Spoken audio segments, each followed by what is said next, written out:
Hey, true believers. It's time for another Heroes for Hire Comic Club movie night.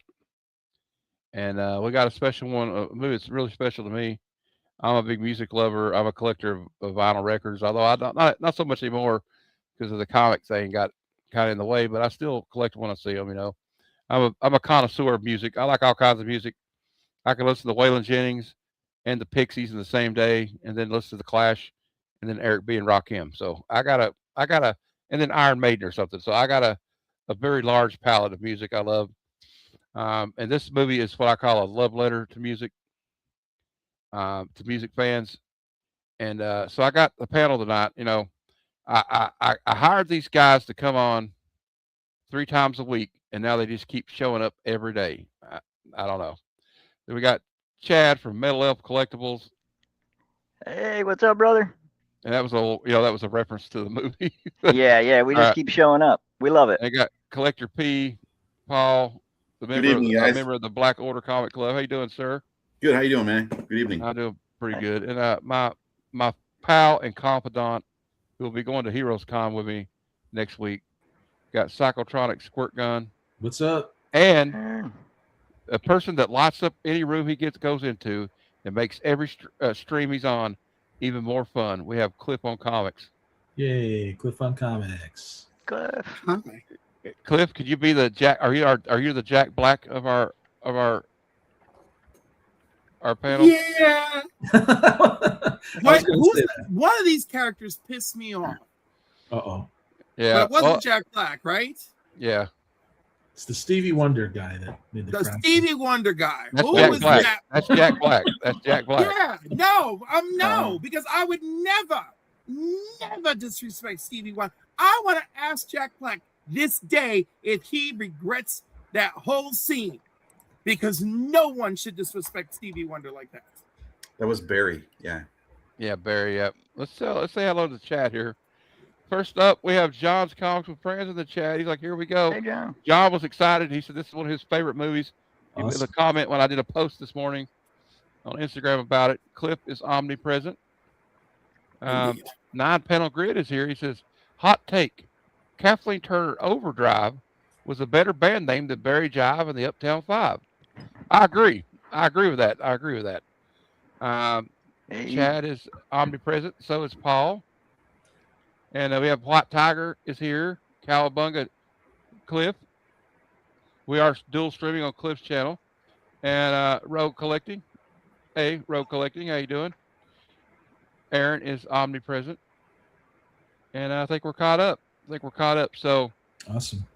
this movie came out in like 2000, I think. 1999, 2000, around that time period.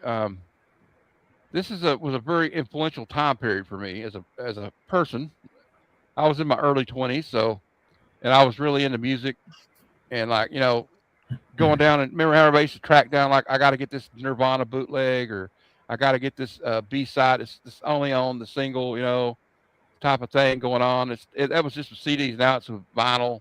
But it was a little vinyl back then too. But back when this movie came out, vinyl was kind of a fetish thing, right? Like, I mean, like, it was like a collector's, you know, you had to really be into it to collect it.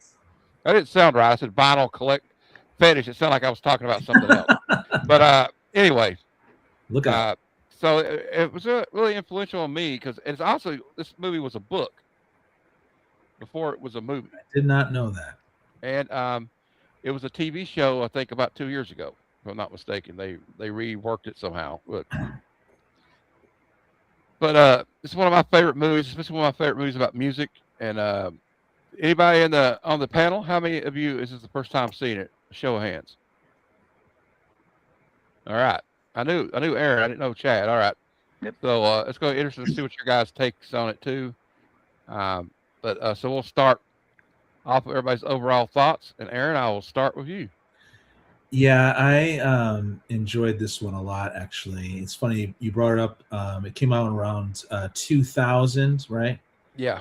And at that time, I was living in Seattle, and there'd be record stores down, everywhere, but down the street from me, and venues to go to. And it kind of reminded me of the lifestyle I once had so long ago. You know what I mean? Way over 20 years ago.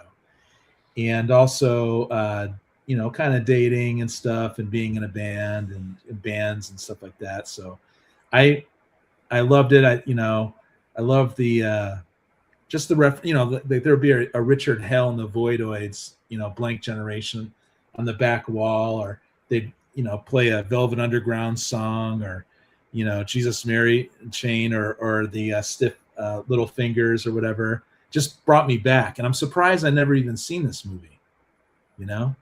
We had Jack Black, who did a great job supporting. He was definitely comedy relief. So was Cusack, though.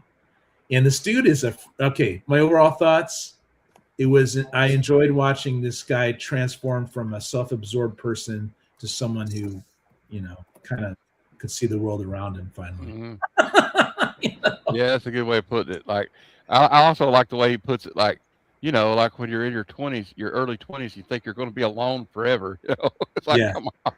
I guess it's this. Every relationship is just like, that's the end of the world. So I think we all been there in our early 20s. Some of us in our 40s, to be honest with you. But is that all you got to say, Aaron? You got any more to add? Sure. Or? No, we'll. All right, Chad, I like this one better than the last one we did. There. What was you it? like it better than Empire Records? All right. Yeah. What do you think of this movie, Chad? This is your first watch. Yeah, I'm with Aaron. I'm kind of surprised I haven't watched this. I think I've seen the trailer for it, possibly. I didn't even remember Jack Black was in it. I wanted to see it because it's music. I play guitar. I've been playing for a very long time. Music is a very big part of my life. However, John Cusack is really hit or miss for me. Like, really hit or miss for me. So that's not an attractive thing to make me want to watch a movie necessarily. But I was very excited. You guys talked it up, from Empire Records. And I thoroughly enjoyed it.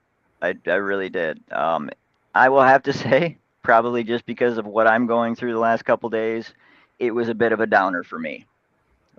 And I'm with you, Matt. I don't know about you, but I'm single. I've been single for a while. So it kind of dredged up some shit watching it, right? But the music was fun. It gave me a sense of nostalgia, hunting for records and CDs and talking music with people, and like the discovery of music, like a comic book shop. When you go in and you could discover bands, you could go into a music store and discover bands and music, Yeah. It was fun. I enjoyed it, and I'm glad I watched it. Thanks for having me. Anytime, you're always welcome here.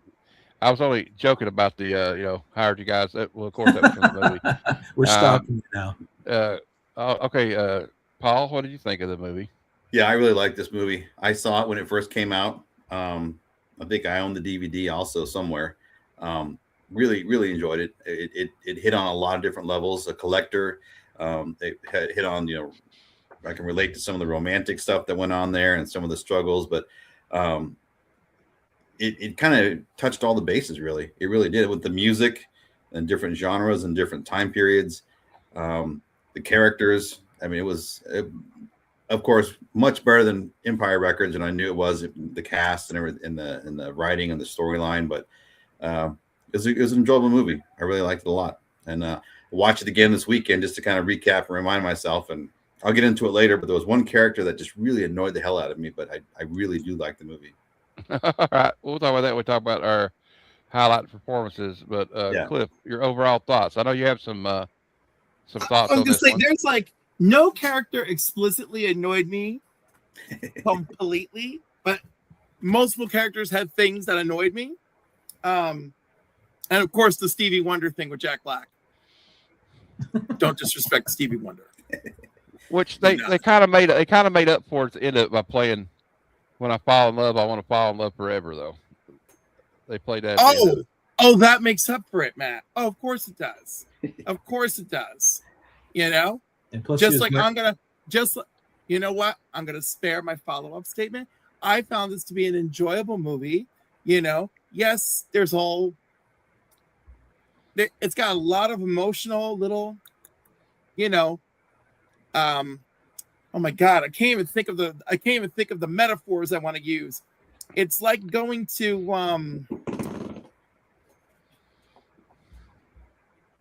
what's that thing where they stick all the pins in your body?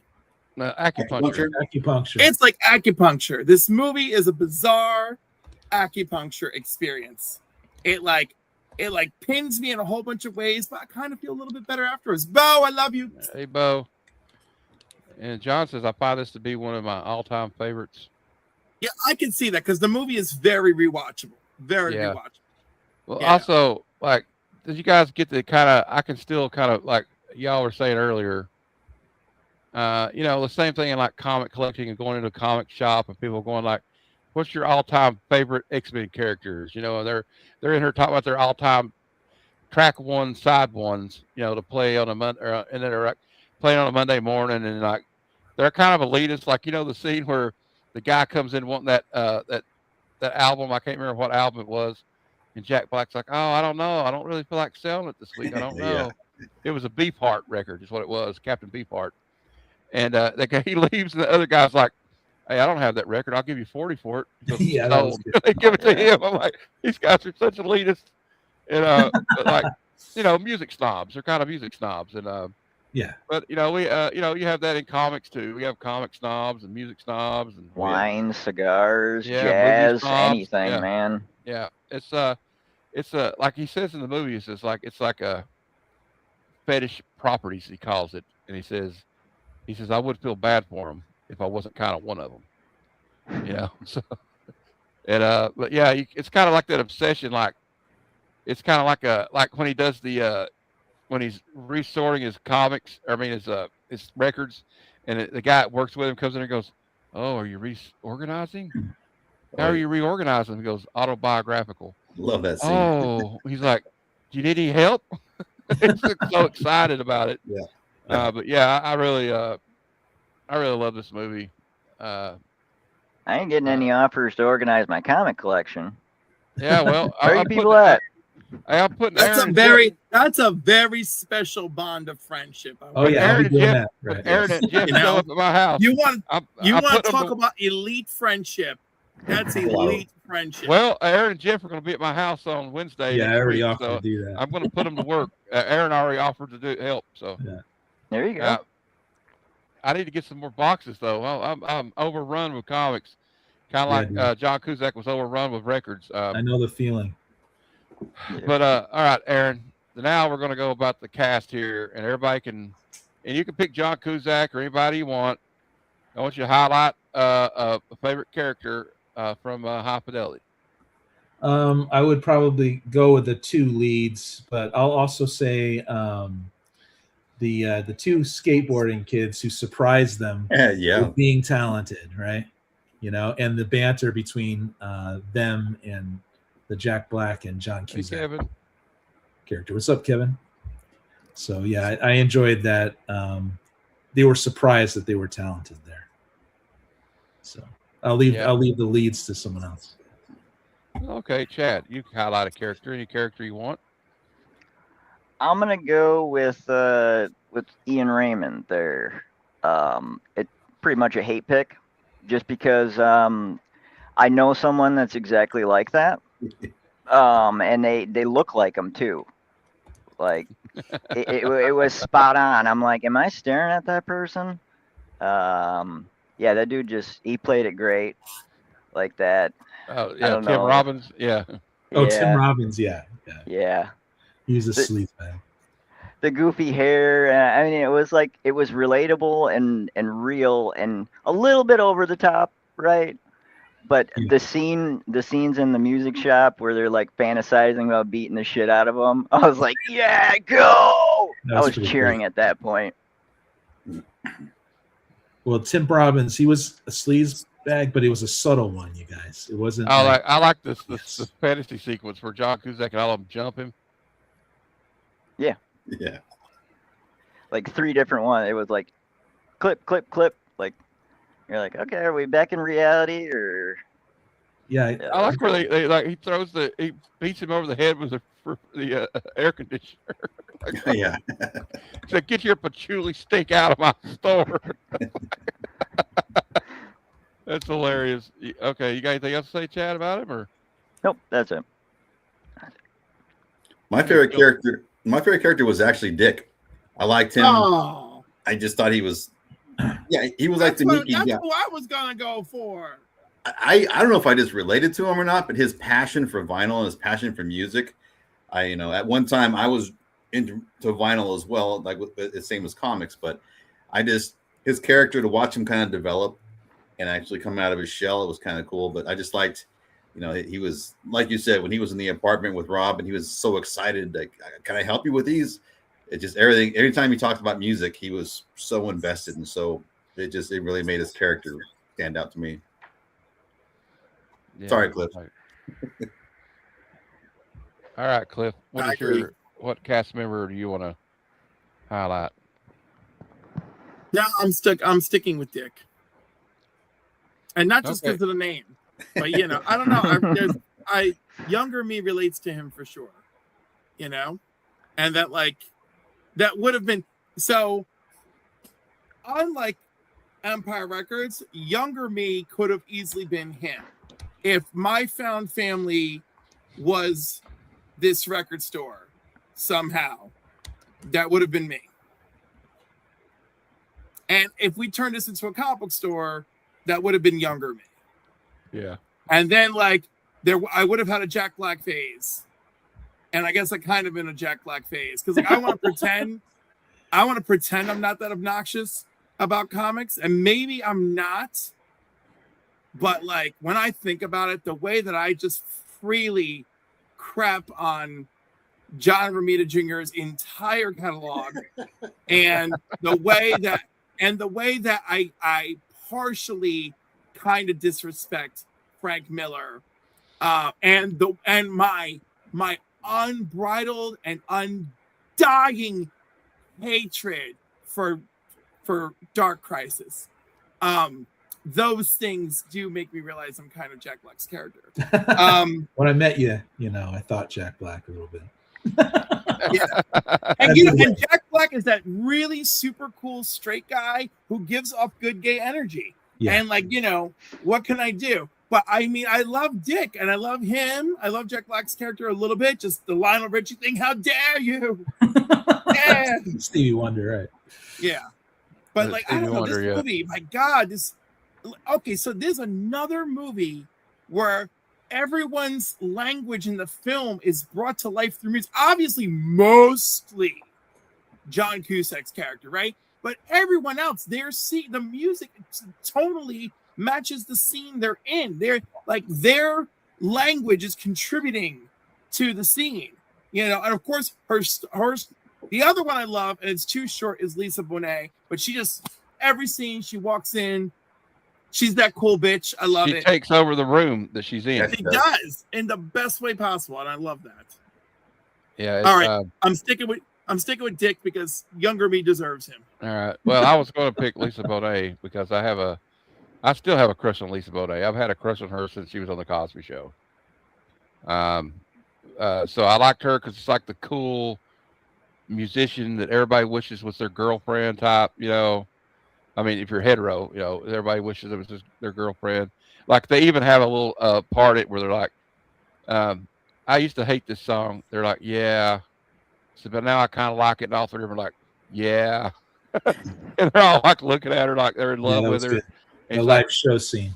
Yeah, he's like, I always wanted to date a musician. He goes, yeah.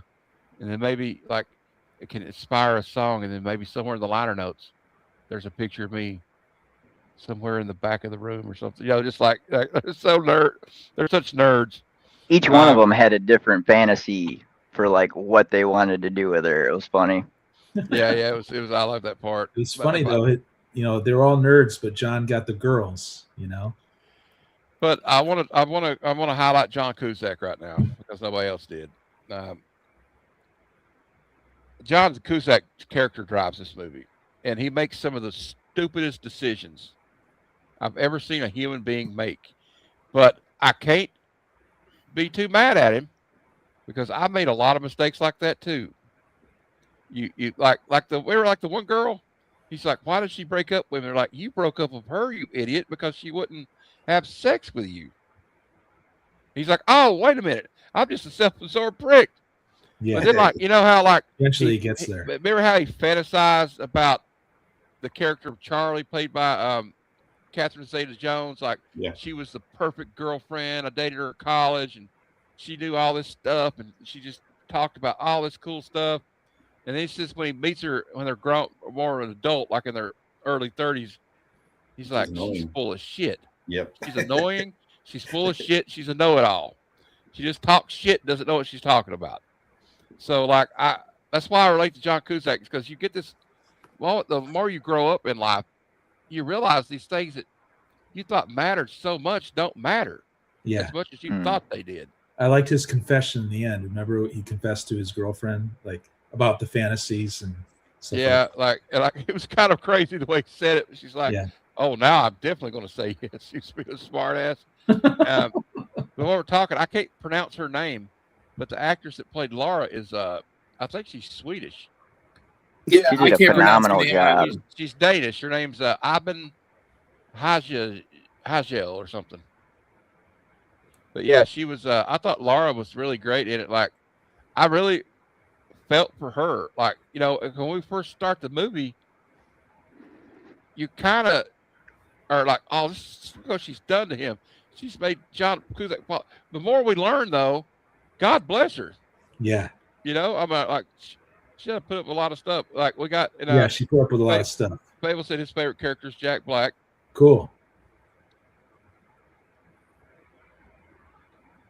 And yeah, he's in love of being in love. That's his top 5 like worst relationship breakups. Like 2 of them are really not even that important. Like one of them, he was like in 7th grade, So he's very neurotic, but I'm very neurotic. I overthink things. It's like this Heroes Con trip. I've double checked the reservation 10 times because I don't want there to be a mistake, But that's a good thing, I guess. That could be good too. But like, also, it's kind of we'll get into that after this. So, okay, style and structure. We're going to talk about the music in the style and structure.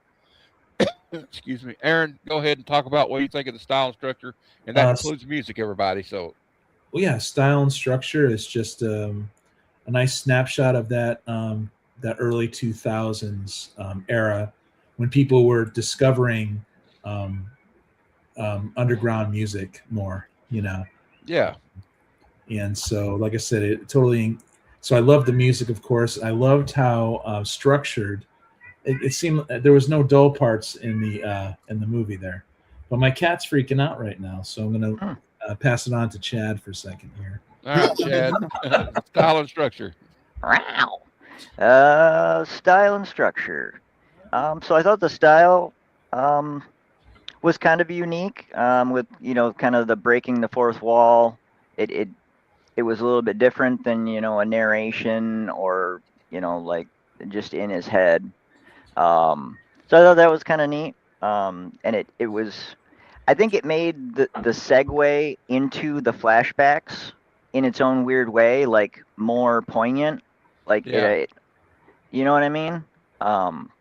It made it a direct link to him. Like he's introducing a bit almost like like Saturday Night Live would. or something. Yeah. Yeah, exactly. It also kind of reminded me of like Parker Lewis Can't Lose or something, right? Introduce something. Yeah. Oh yeah, good point. So I thought it was shot pretty well. The set pieces were good. I thought they had a nice varied set besides the store. You know, he went into these the different restaurants and the record store, the different apartments. What was her name? Charlie's apartment, and like I thought that was all done well. Of course, the music really sets it off, gives it even more of that nostalgic feeling.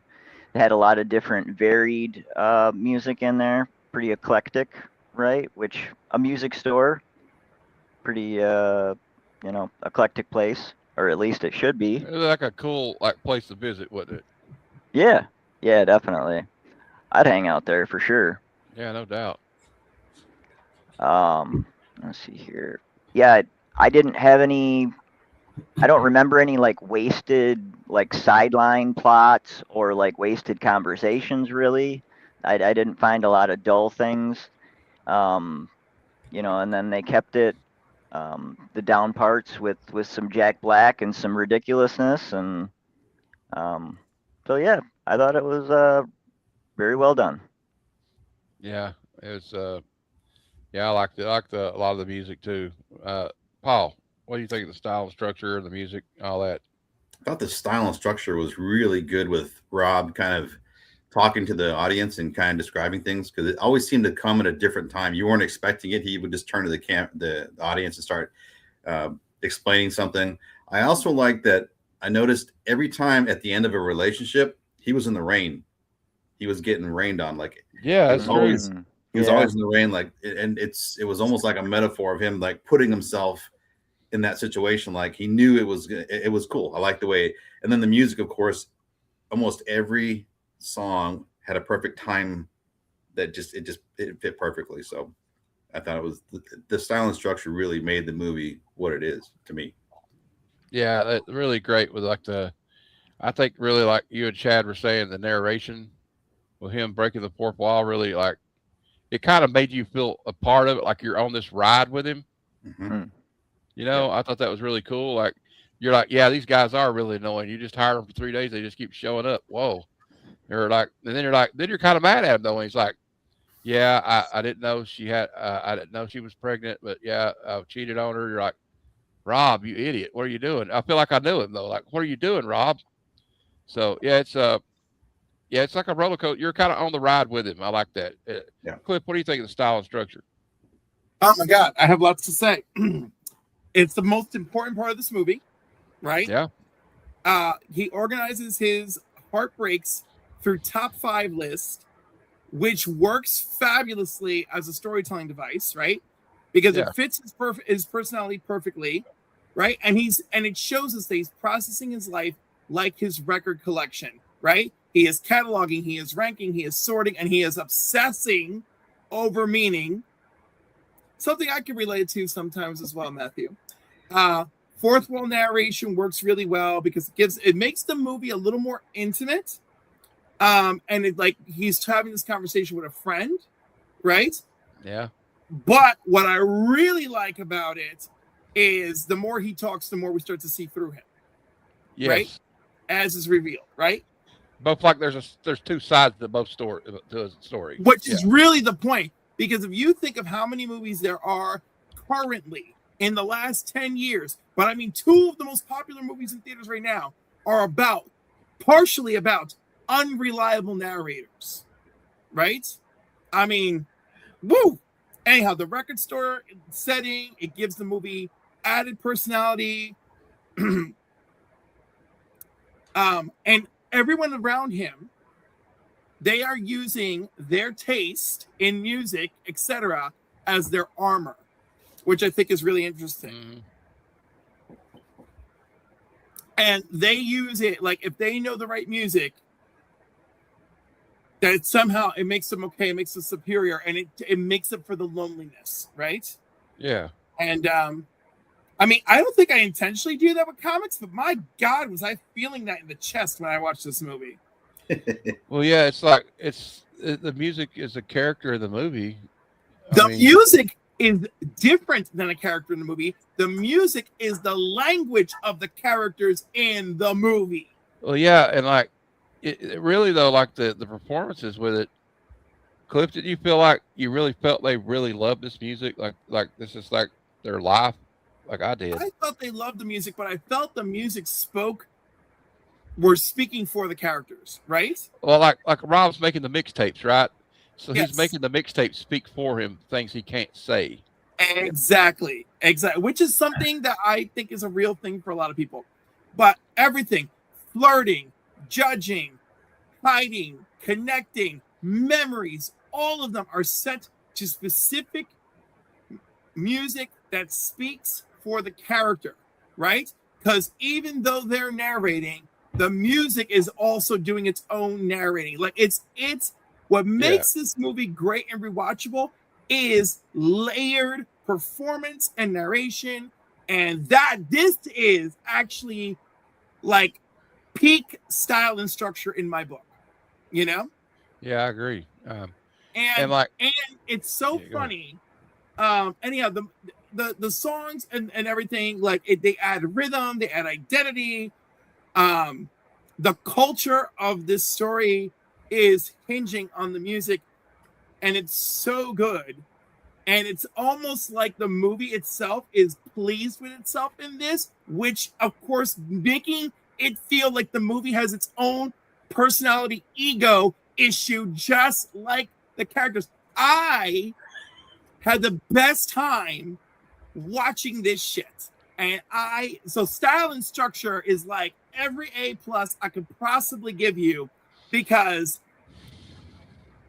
I just, you know, when you're watching something and you realize it's speaking to you, and then you start to think about why it's hitting you so much. So yeah, A+ style and structure, A+. Yeah, I agree. And like the music, the way they use it, like it starts off good, like, and like some of the songs on the soundtrack, they're obscure to some people, but they're like, it kind of introduced me to some of these bands, like the 13th Floor Elevators. Yeah. Yeah. The song "You're Gonna Miss Me," he plays at the first of it when she's leaving, which is a perfect song. Some of the songs that are not on the soundtrack, they're in the movie though. Like he comes home and he's really had a hard day. You know, the breakup's really hitting him hard. And he puts on "The River" by Bruce Springsteen, which is probably one of the worst songs you could put on if you're going through a breakup. Right, but it's showing you just how low he feels. Yeah. And what's great about the scene, though, is like he's on the bed thinking about calling all these exes, and Bruce Springsteen's over there in the corner playing guitar, telling him it's a good idea. Yeah.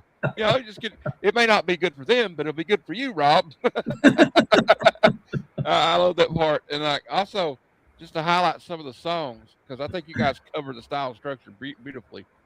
They said "You're Gonna Miss Me" by the 13th Floor Elevators. "Everybody's Gonna Be Happy" by the Kinks. Yeah. "Oh Sweet Nothing." Yeah, "Oh Sweet Nothing" by the Velvet Underground. Yeah. "Most of the Time" by Bob Dylan, which is a great song.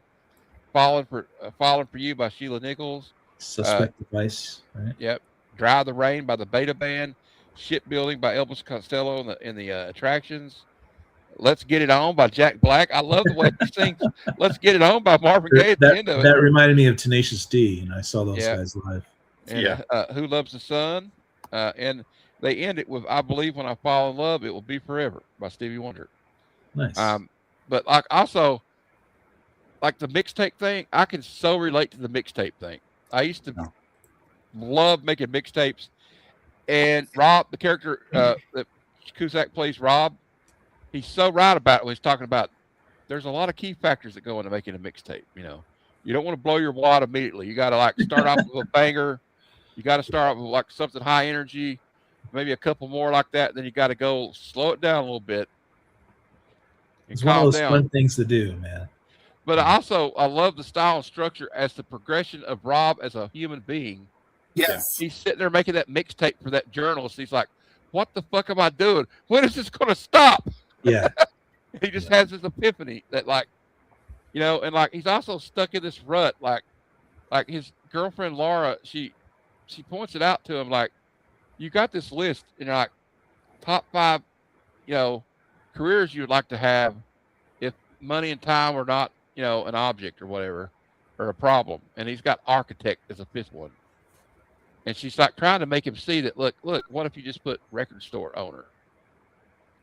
Because that is a dream job for you because you're doing what you want to do. And I think he slowly starts to realize it takes him a while. He's kind of hard headed like me. A lot of us men are very hard headed people. So, but like, it's also him like having to admit he goes through all the stages of grief, right?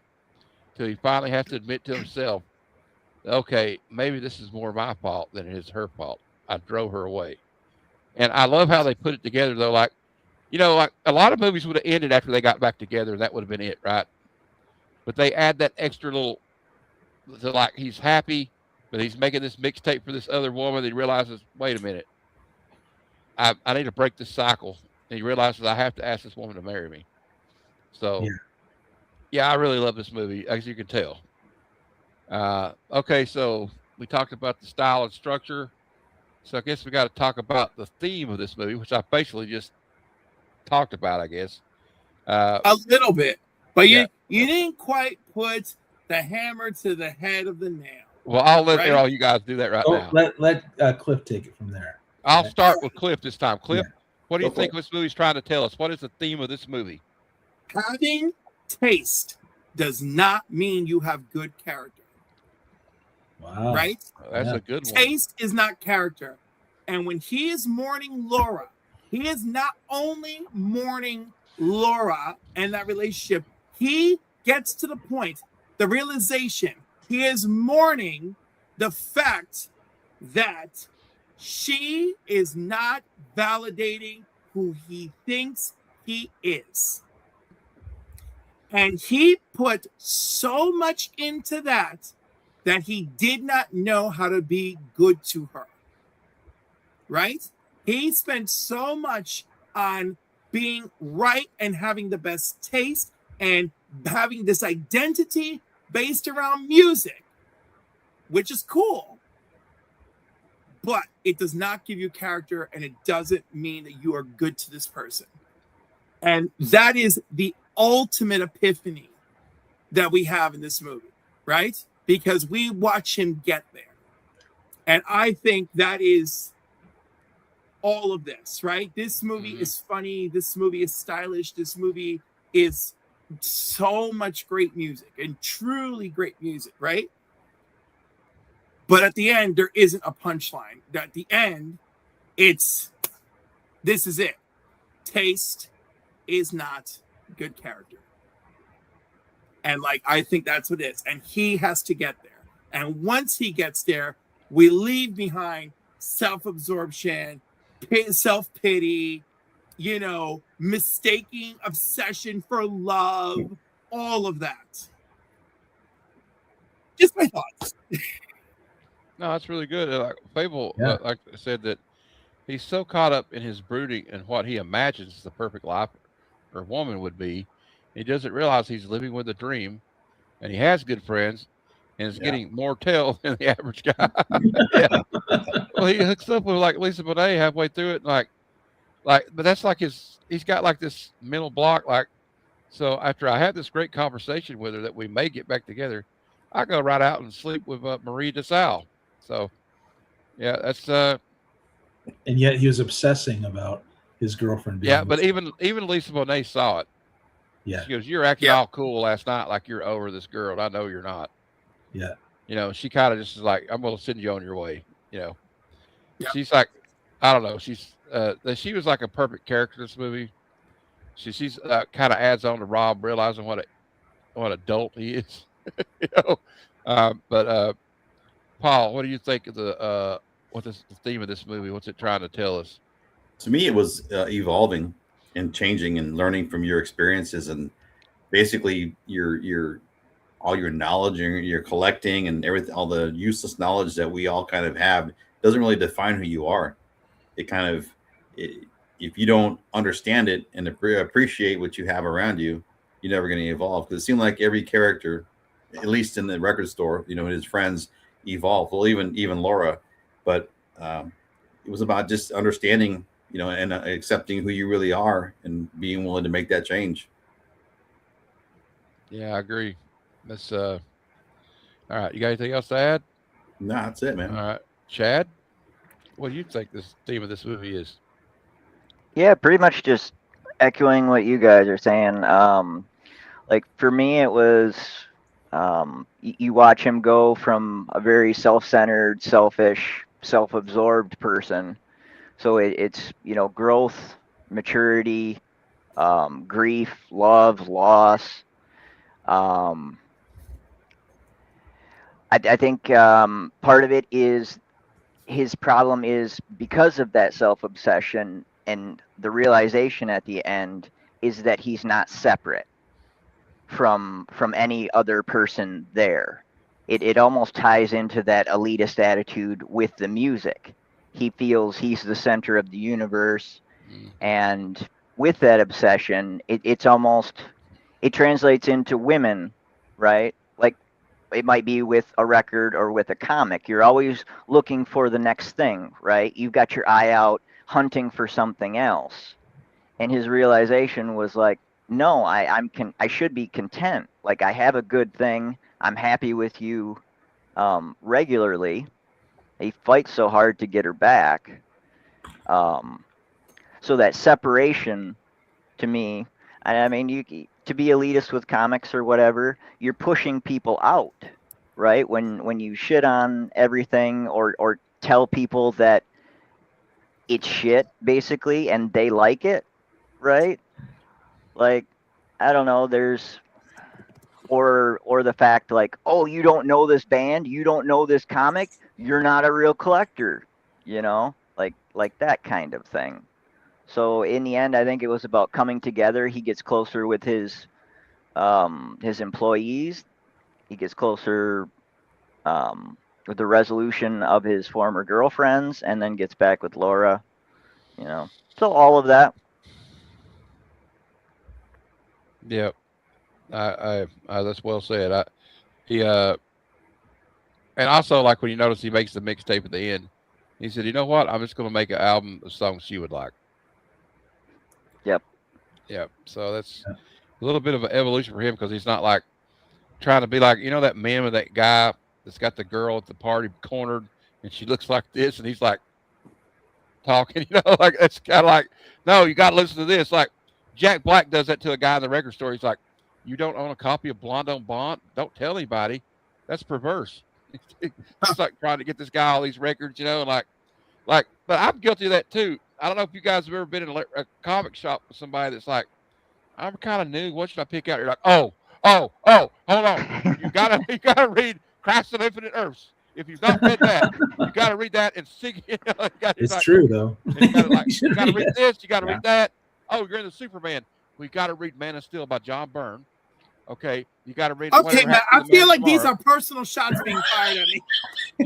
No, because I do the same thing, Cliff, and I do believe that if you want to get into Superman, you got to read Man of Steel by John Byrne. Whatever Happened to the Man of Tomorrow. What's the one? The Man That Has Everything. You got to read that. Well, no, that's the same. That's for the Man That Has Everything. It's the same comic. Right, yeah, it's the annual. But you have to read that comic. It's like anyway. I'm getting off the reservation. Aaron, what is the theme of this movie? What is it trying to tell? What does it say to you? I think one of the major themes also, in addition to what everyone said here, is that, and it's a good message to young people, that the past isn't always what you perceived it to be. We always, when we're younger, we go through experiences and they're intense. We're filled with hormones and everything's crazy, and we only see things from our side. And sometimes we tell ourselves stories that seem to slightly warp and fit the way we feel throughout the years. And this is a really great example of that. And I just want to say that I enjoyed, I don't know, it's like I enjoyed him breaking the fourth wall, right? That was great.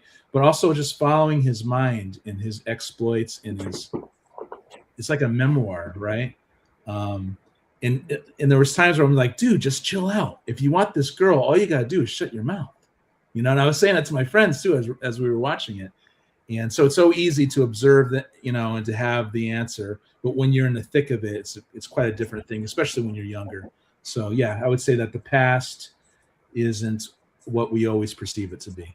And we're too subjective. So I would say that's a theme as well.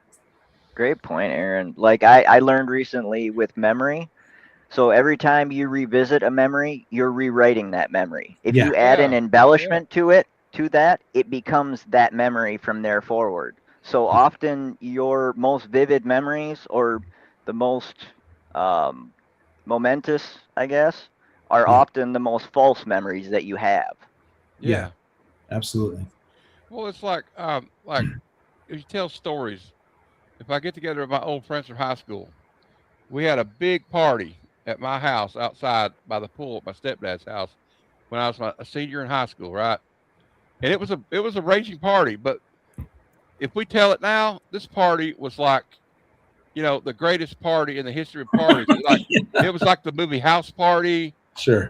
just and like the craziest scene, the pool party, boogie nights, all in the one. It's like the craziest party you've ever been to in your life. Which it was a good party, but it gets embellished. Mhm. You embellish things. The longer, so it's like, okay, if you tell, like, a guy tells a story about fishing, right?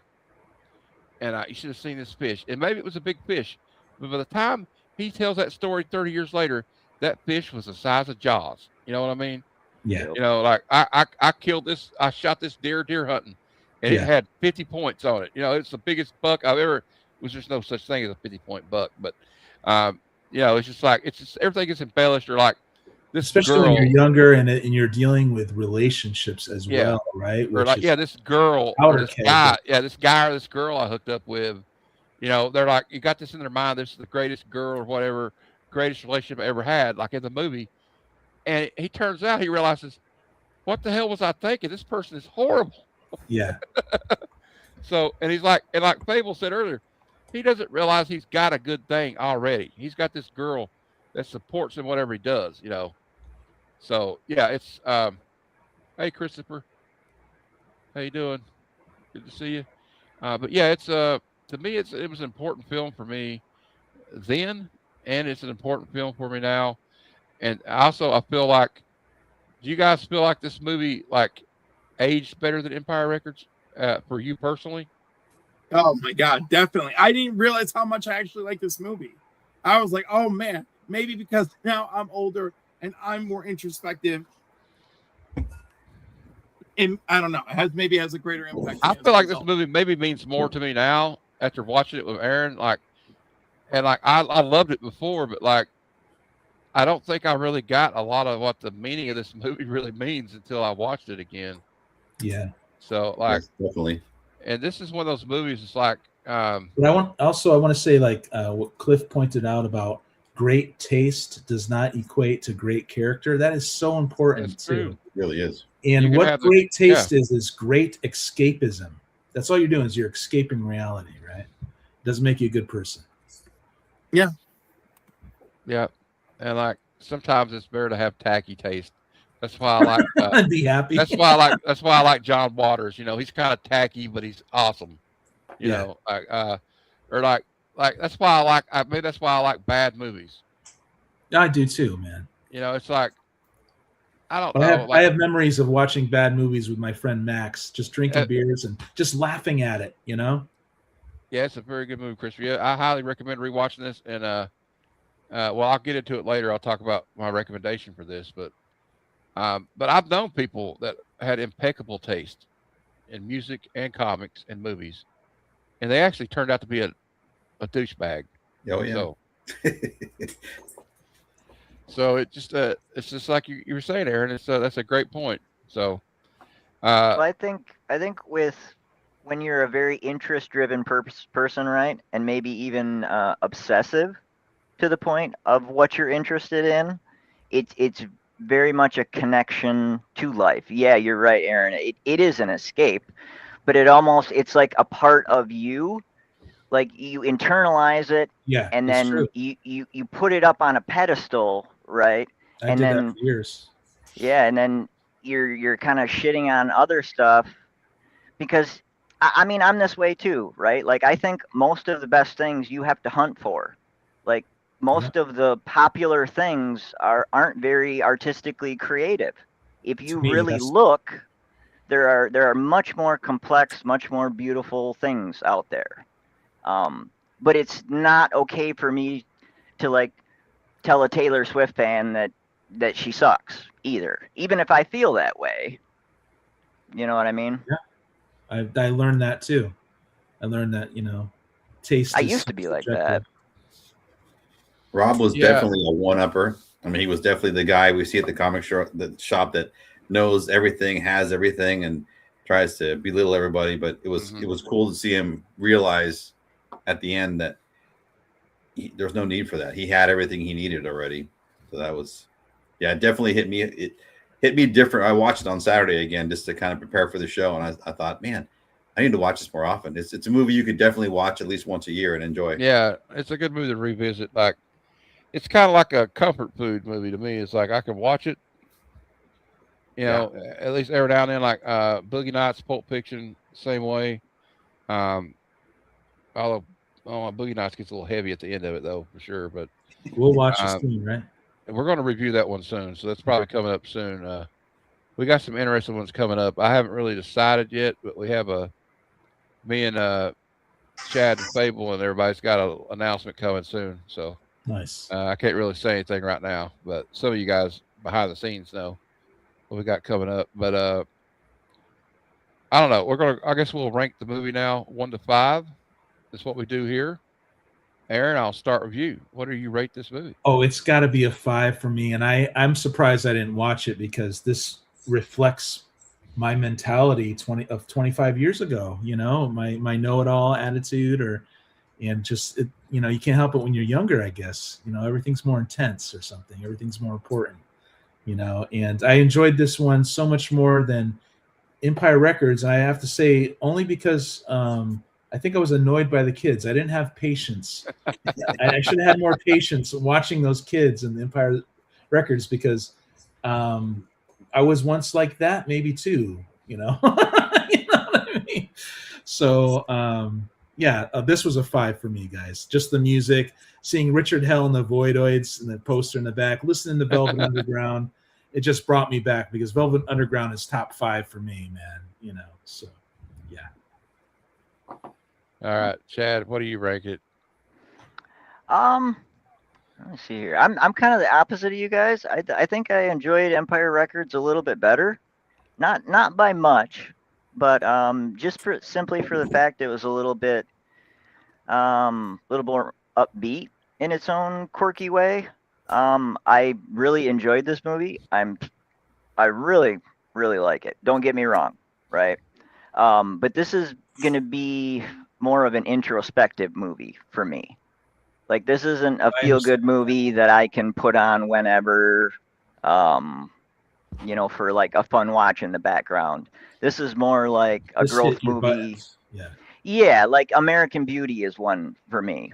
Like, forget the little side issues there, but it's about growth. It's about a person that's meeting their end and then changing. And this is another kind of story like that. You're going from being an asshole basically to being an adult. But overall, I'm going to give it a 4.5. Okay. All right, good score. Paul, what do you rank it? I think I gave Empire Records a 3.5. So did I. I got to give this one a 4.5. Not quite a 5. I mean, I enjoy the hell out of it. I like it a lot. And the music, I mean, the jam, Town Called Malice, when Bruce Springsteen, The River. I mean, there's a lot of good stuff on there. Yeah. I mean, it's a great. It mixes really well. I really enjoy it. It's definitely hits home with me on a lot of different levels. So I got to say, I'm not gonna go quite a 5. I save that for some of the favorite movies of all time, but this is definitely up there. It's a good movie. Highly recommended. All right, solid score. Cliff.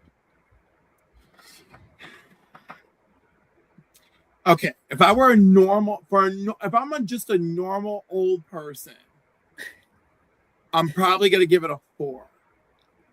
But because this is me and I so admire what this movie did to communicate itself to the audience, me, the style, the performances, it's funny, there is sad guy energy, the music is so amazing and important, romance, ego, obsession. Yeah, I don't know what a normal person is. I was just saying, normal theater goer, What is right? normal? Regular theater goer 4, but me personally, I'm giving it a 5 because Yeah. it was just like, I cannot believe that I can't believe I did not get to appreciate this movie more when I was younger. And I appreciate so much more watching it now. You know, my single ass out here, everything, you know, it's fine. Just great, you know? That's great. It was a 5 for me too, just because it reminded me so much. Yeah. of the Well, past, you know. it's going to be a 5 for me because I was always kind of a big John Cusack fan anyway, and but it's not just because of him. Like, you know, it's got like the perfect mix of characters. You have like the girl that plays Laura. She was kind of an up and coming actress at the time, and so I liked her. I liked the fact that John's sister was in it. You know, it wasn't a big part, but you had all these people that were. You could tell that like people really want to be involved in this movie. You know, like just in any part, like because Tim Robbins has got a little. It's not got a big part in it. Springsteen even shows up. That kind of like you got the boss shows up.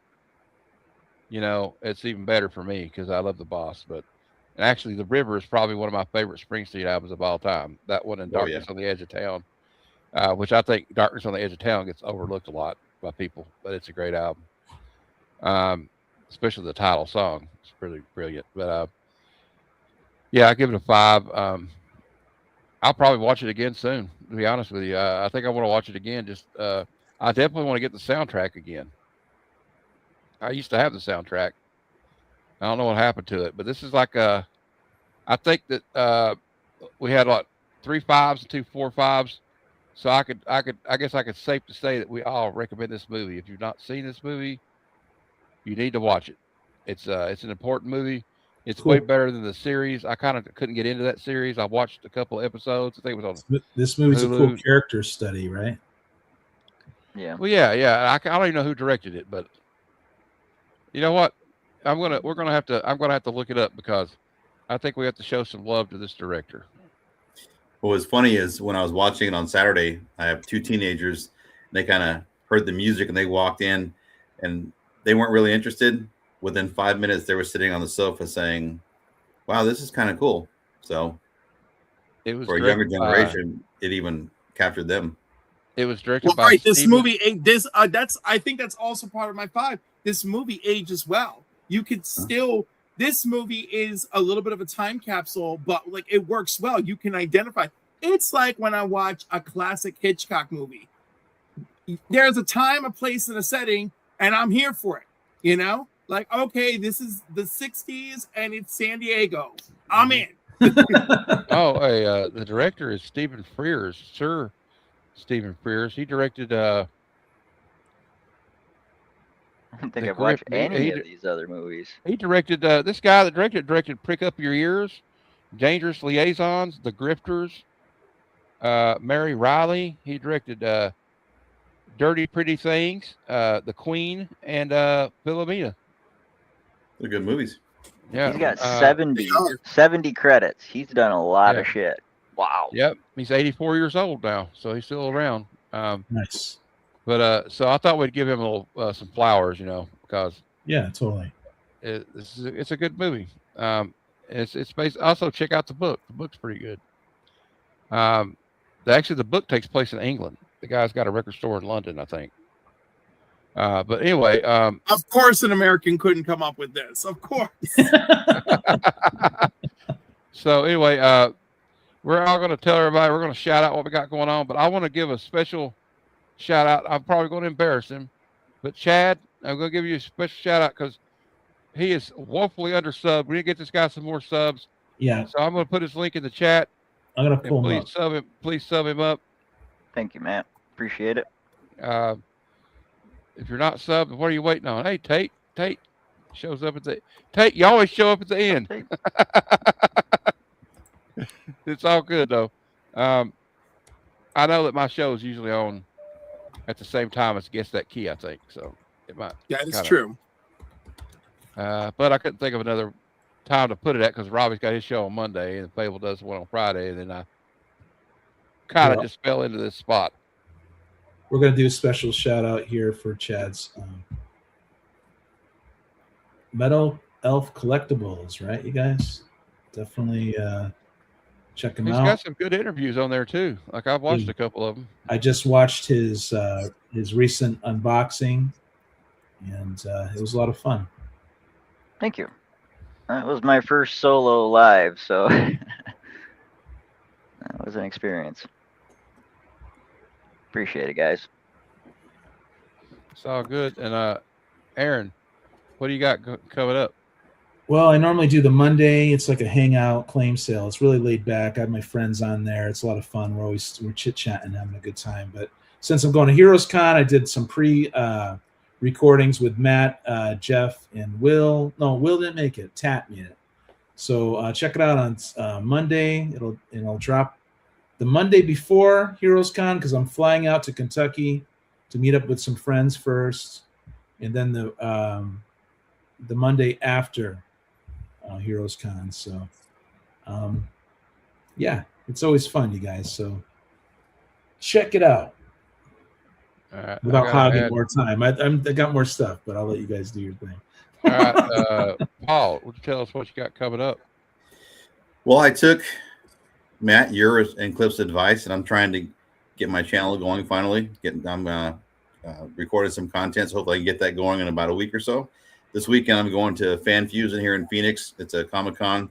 So I'm going to try and get some footage, some photos, and you might see that either on my channel or the Black Order Comic Book Club's channel. I'm not sure. I'm going to see what I can do, but that's about it for now, man. And again, thanks for having me, man, and really enjoy talking movies. To honor your YouTube spirit and growth, I want to see it on your channel.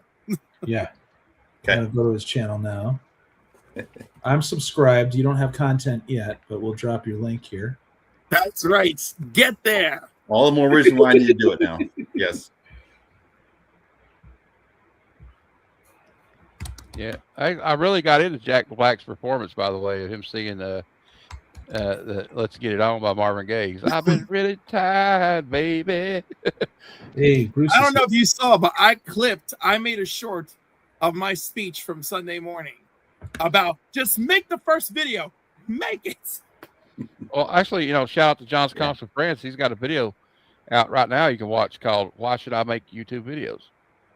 So I'll check it out. That's right, because we're a community. Damn it, a community. Yeah. Well, we're a tribe, but yeah, we're a community. We're a tribe within a community. Yeah, You know what I exactly. mean. Yeah, I know what you mean. I'm just joking.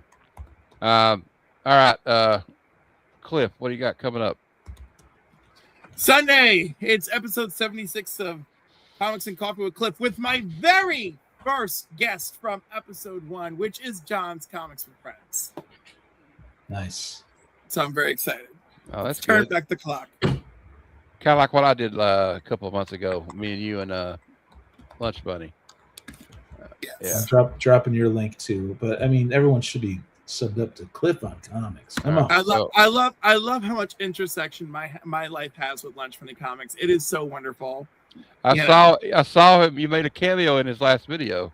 I mean, I have a cameo in his last video, and I have a parallel cameo in Philobox Comics 3 Men in the Basement video, where you can hear me go on not only comparing Lunch Money Comics to Wolverine coming out of a Cinnabon, but you can also hear me talk about how he's a full Chipotle meal.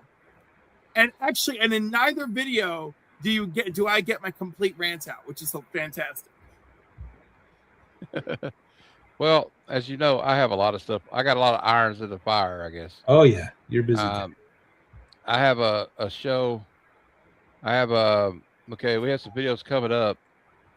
I actually didn't download them all, but I have one out right now that I'm very proud of, about the Justice League nobody saw coming. This is the Justice League International from 1987 by Keith Giffen and J.M. DeMatteis. Really love this series. I did a little retrospective on it. And then we have the Comic Lounge. Will be tomorrow night at 7 p.m. Eastern. I hope to see you guys there, even if it's just for a short time.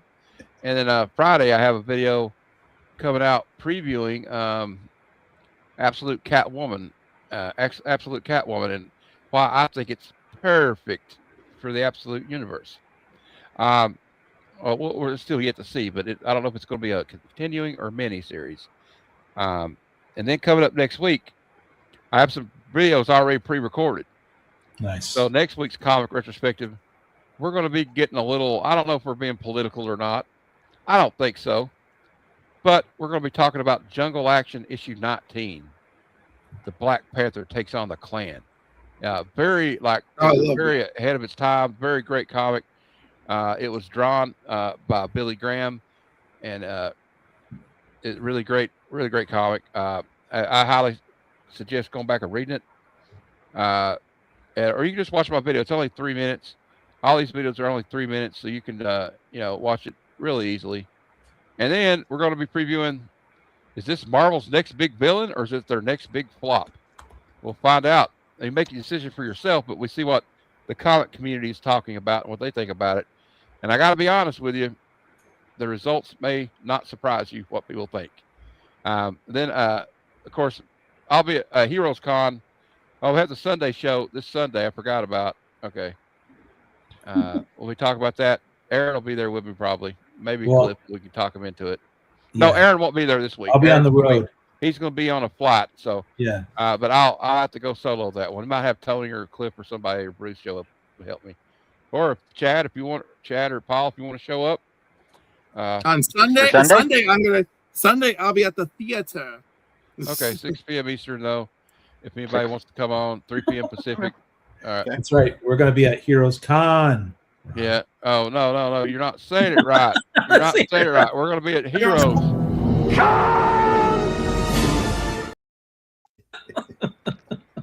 That still gets me, man. Let's exaggerate it.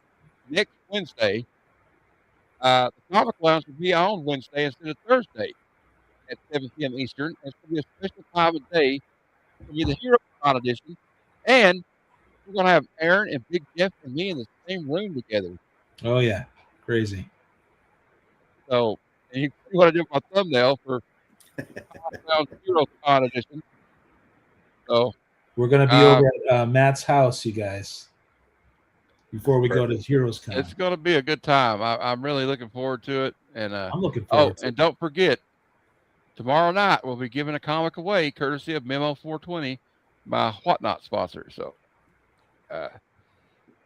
stay tuned for that. I don't know what we're giving away yet, but we'll be giving away something soon. You're going to see plenty of videos. We're going to make I'm going to make a mini documentary, I think. I got to make sure I have enough memory. I got to. Yeah, I've already been clearing my phone off. I'm ready for it. So anyway, guys, thanks for watching. And I don't know when we're going to have another movie review. It'll probably be after Heroes Con. I don't know if I'm going to do one the week after. I'll probably wiped out, but we'll come up with something. Can I say I should be dropping a video this week, and then Sunday about 7 I'm going to have, if everything works out, a panel. Marcos from Collector Zone. We're going to be talking about StatueCon coming up in August. Nice. With some guests. So Okay. Should I tell them to check out my other channel too, dude? Oh, go ahead. All right. Speaking of music, so pretty much I'm influenced by a lot of the music that was on this movie. So we're going to switch the account here to Psychotronic Squirt Gun, and we're going to go here. I have a 2-minute kind of punk rock video actually here called "She's Not Leaving." All songs connect together into one big world like a comic book. So if you guys like indie rock, please check out my other channel. So this channel's here for more potential future discovery, I'm hoping, but maybe my friends could check it out someday. Yeah, I highly recommend it. All right, guys. Until next time, true believers, Excelsior. Keep watching movies. They're good. They're good for you. Thank